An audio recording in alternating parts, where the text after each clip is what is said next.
Morning गाईस, 2026 मध्ये आपलं स्वागत आहे.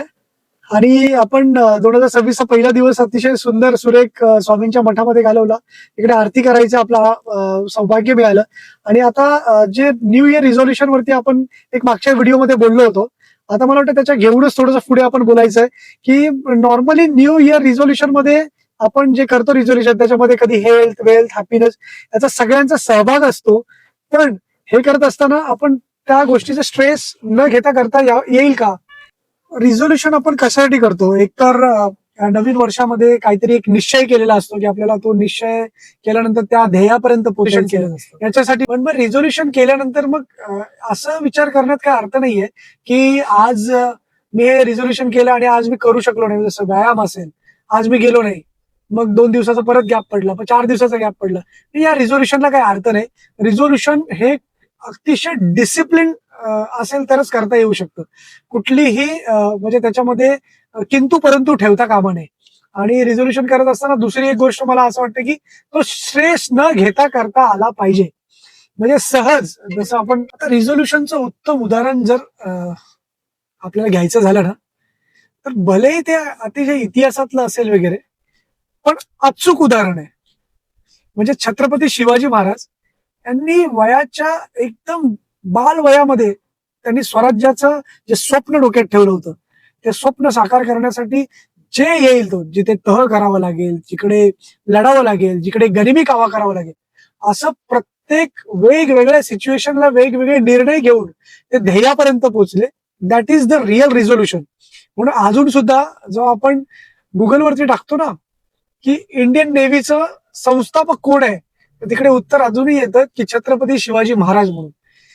म्हणजे 16व्या शतकामध्ये जर एवढी मोठी झेप महाराजांनी घेतली असेल आणि समुद्रातनं आक्रमण होऊ शकतं आणि समुद्रातनं पण बचाव कसा करायचा याच्यासाठी समुद्रात किल्ले बांधता येऊ शकतात, तर मग विचार करा, आज एआयचा जमाना आहे, तुम्हाला काय काय करता येऊ शकतं. आणि तुम्ही म्हणाल की एखादा सफल आहे, एखादा सफल व्यक्ती नाहीये, सगळ्यांना दिवसात 24 तासच आहे ना, सगळ्यांना एवढाच मेंदू दिलाय ना, मग मग फक्त फरक पडतो पॉझिटिव्हिटीचा, फरक पडतो पेशन्सचा. म्हणजे संयम पाहिजे आणि सकारात्मक भूमिका पाहिजे, तर तुम्ही कुठल्याही गोष्टीला अचीव करू शकता विदाउट फेल. वेळ कमी जास्त लागू शकतो, त्रास कमी जास्त होऊ शकतो, पण ध्येय अचूकपणे गाठता येऊ शकतं.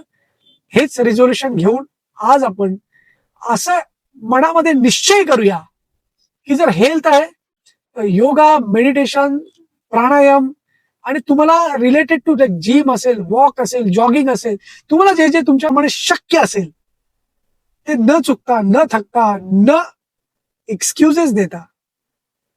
जेव्हा तुम्हाला जमत नाही ना, तेव्हा तुमच्याकडे खूप कारणं असतात. जेव्हा तुम्हाला करायचंय म्हणजे करायचंच आहे ना, तेव्हा तुम्हाला कारण दिसत नाही. तर मला असं वाटतं कारणं शोधण्यापेक्षा कुठे वेळ मॅनेज करता येईल हे शोधणं खूप इम्पॉर्टंट आहे.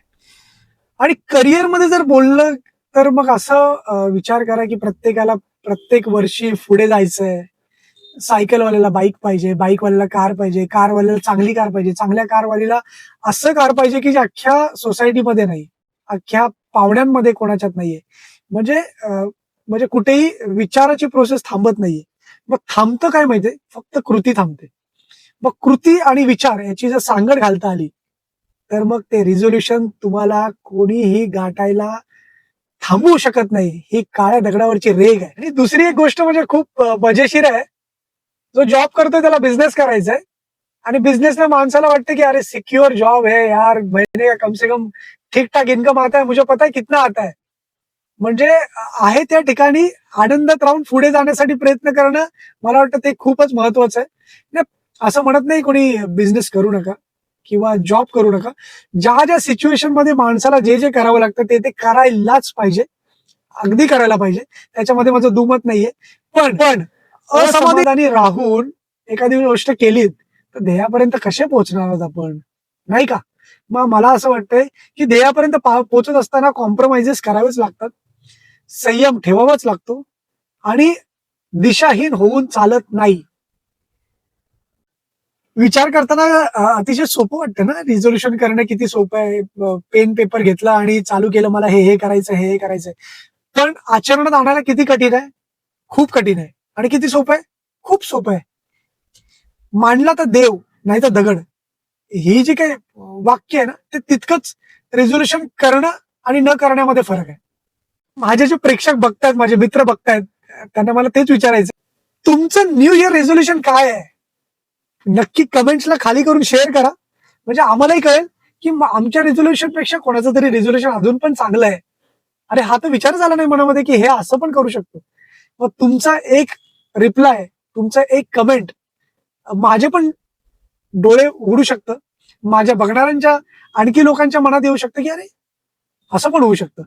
तर without fail like, comment, share करायला विसरू नका. आपला जोरदार चर्चा चॅनल आता खरंच जोर धरलाय त्यांनी आणि तुफान स्पीडने चालू आहे.